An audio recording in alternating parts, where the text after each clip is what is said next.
Our next speaker in this session is Dr. Nirmal Kishnani.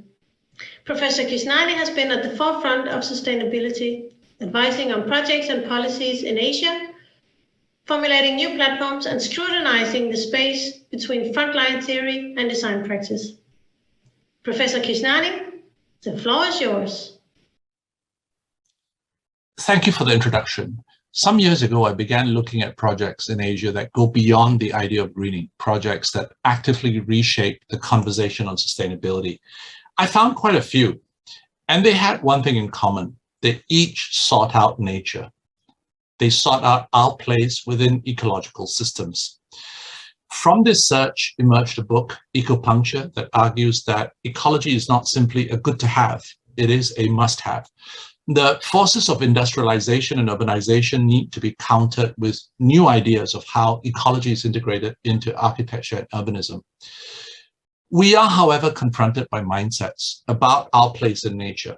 Oxford Dictionary defines nature as the phenomena of the physical world collectively, including plants, animals, the landscape, and other features and products of the earth, as opposed to humans and human creations.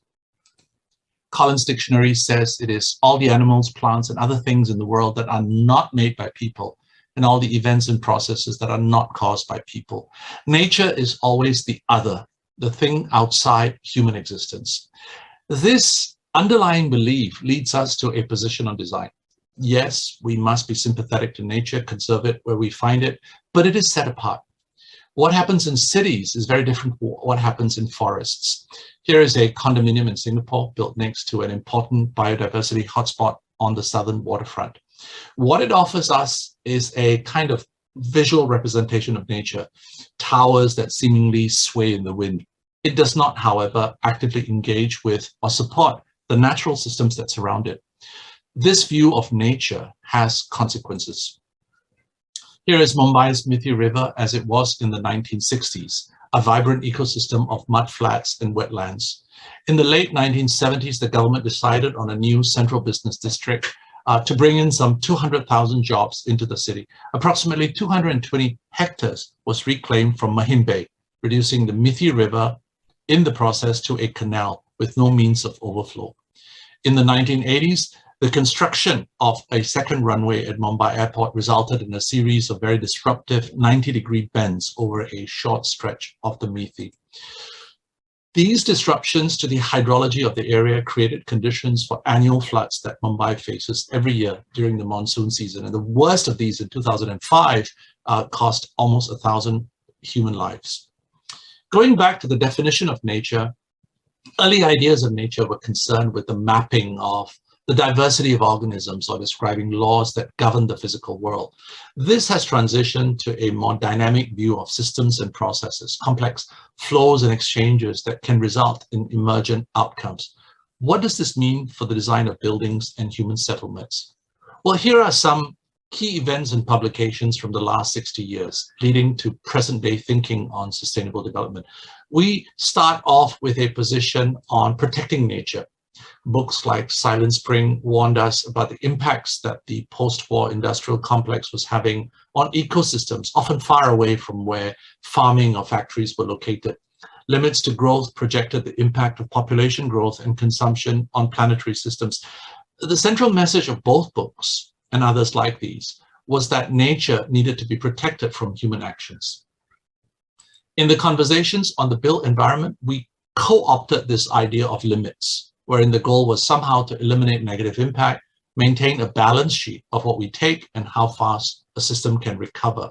In the building sector, this quickly segued to green design, the notion that we must simply do less harm, that if a building, for instance, were to reduce its impact, the aggregated outcome of all such actions in a city would be enough. We know now that green is not enough. We have, in fact, in the last few decades, distracted by this less harm approach, further destroyed and damaged ecosystems. The only way forward must be to repair and to regenerate. From the idea of a conventional building, we have progressed to the idea of green, which is still negative. We are now seeing examples of super green buildings, zero energy, zero waste, zero water projects that strive to have no negative impact. But this is not enough. It does not begin to address the damage that has already been done. So now the conversation is shifting towards net positive developments. One of the ways this is done is by adopting nature-based solutions. Now let me illustrate this with the works of one Singapore firm, Woha.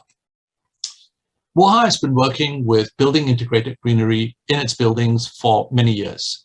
In 2007, Newton Suites had over 130% green plot ratio. And the green plot ratio is a metric that accounts for the total surface area of greenery relative to the site area. Then came Park Royal Collection Pickering in 2013, and the ratio here jumped to 240%. With Oasia Hotel Downtown in 2016, it peaked at 1,110%. Beneath this escalation was an evolving and shifting idea of the role of nature in architecture. Park Royal is discussed by its architects in relation to the green space in front. The building, by matching the vegetation of this park, becomes a de facto extension, a part of the urban network of green. With Oasia Hotel Downtown, the conversation progressed to the question of biodiversity and habitat creation. The building's facades are home to small animals and birds, but half of what is found in nearby patches of urban green. Perhaps the most instructive of recent Woha projects is Kampung Admiralty, a mixed-use community and elderly housing development.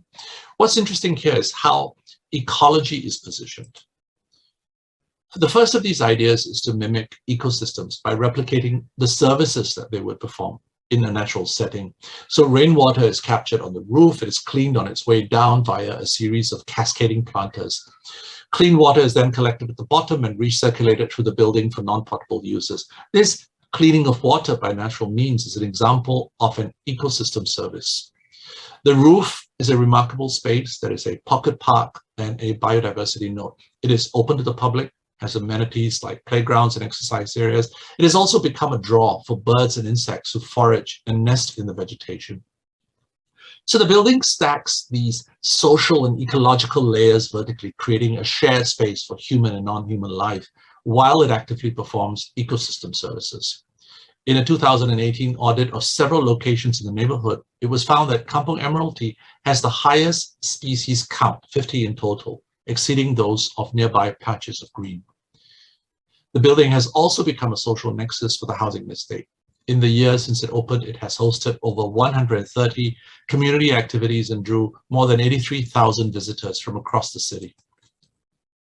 This symbiosis of the urban and the ecological is seen in other projects in Asia that recreate ecosystems in a bid to generate new urban systems. An example of this is the Wusong Riverfront pilot project in China, near the city of Kunshan. So like many Chinese cities, its waterways have been polluted by waste that is discharged by industry or from runoff from farms. A study identified multiple sources of pollution, and while these pollutions are tackled at source, the question remains of what to do with the adjacent land that has been contaminated. Wusong project attempts to do this. Here is phase 1 of the development, a new park made up of a series of water bodies, taking contaminated water from the river, cleaning it, clean enough to then create conditions for the return of fauna and people. Phase 2 will see a staged construction of a mixed-use neighborhood south of the park. Now, as a result of these, phase 1, biodiversity has returned to the site and ecosystem services have been restored. So air quality, for instance, and ambient temperatures have been corrected, while a survey of bird and insect species shows an increased presence of fauna. Since the completion of phase 1, property prices in nearby districts have risen. And this supports the idea that an increase in natural capital leads to a rise in social capital, which in turn increases the prospect of financial capital. There is another project, this time a resort in Sri Lanka. This is situated in a farming area in the center of the island near an archaeological tourist site. The site was selected by the developer because it had been severely degraded over years by poor farming practices. So when he decided to spend millions on the restoration of blue-green systems, many thought he was crazy. The resort was built during the Civil War, and so the idea that tourists would come and pay top dollar seemed quite unimaginable at the time. But he set about hiring the landscape consultant first, who restored the hydrological system. And this meant on-site capacity for water cleaning, storage, and flow. It meant reconnecting the fragmented waterways both in and beyond the site to improve the hydrology of the area. The architecture seems to hover above this blue-green landscape without touching the ground directly. Many of the buildings are elevated on stilts. As a result of this, the flora and fauna are free to roam and thrive undisturbed. The surrounding land has not flooded since the resort opened. The site is now home to a vast number of species, including 140 birds, 25 mammals, 36 butterflies, 25 reptiles and amphibians. It is the presence of the loris, though, an endangered nocturnal primate, that has created a real buzz, in particular among nature enthusiasts everywhere. The resort is now one of the most awarded eco-resorts in the world. Prior to the current crisis in Sri Lanka, it was almost always full, despite the high price of the villas. It is a flagship property of the Jetwing Hotels Group, and so it is likely when Sri Lanka is back on its feet, this development will be profitable again. The final project is Organo Nandi, a private development with about 70 homes in India. The sales brochure of this project spoke of a healthier life and a safer home for its residents. Families who bought a unit here sought to escape the big city. So the big city in question was Hyderabad. This is situated on the outskirts of Hyderabad near farming communities. Now, this type of development we see in many parts of developing Asia, where typically it is gated and accessible only to the residents.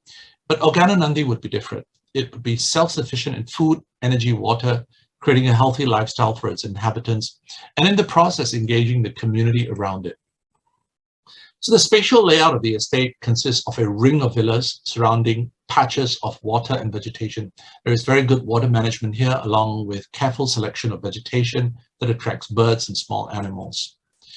The homes are designed as private villas, each with its own food garden.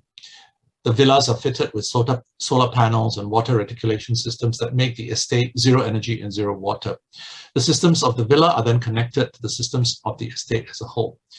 But while energy and water could be managed with technology, the production of food was more complex. This required human labor and expertise. And this could be only achieved if the estate owners cooperated with the local community of farmers. First, farmers had to be persuaded to pay for farming area, to work for pay on the farming areas within the estate. Second, they had to themselves switch to safer organic farming techniques in their own farms, which had the potential to contaminate air and water in the area. In the years since it has opened, Organo Nandi has carried out a series of training workshops to educate farmers and enter into this kind of mutually beneficial relationship with them. The estate has become an advocate for better farming. Through seminars and events on-site, farmers are encouraged to diversify crops to meet wider market demand. As of 2018, 93 farmers in the district had switched to organic methods. The ecology of the site is transformed. Rain is collected through a network of trenches and swales. It either percolates into the soil or is channeled through recharge pits. Now, these measures came to fruition in 2017 with the full recharge of the nearest aquifer, the elevation of the water table by 36 meters. What we're seeing in these projects, from Kampong Admiralty to Wusong Park, Biluyana to Organo Nandi, is Asia's answer to regenerative design. These projects understand the interconnectivity of the built and the ecological, that there is a direct link between healthy ecosystems, thriving social systems, and economic gain. Nature not only looks good or makes us feel better, it has real long-term value. These constructed ecosystems done right, they expand room for all life, not only ours. And in these emergent systems, the outcome isn't social or ecological, it is both.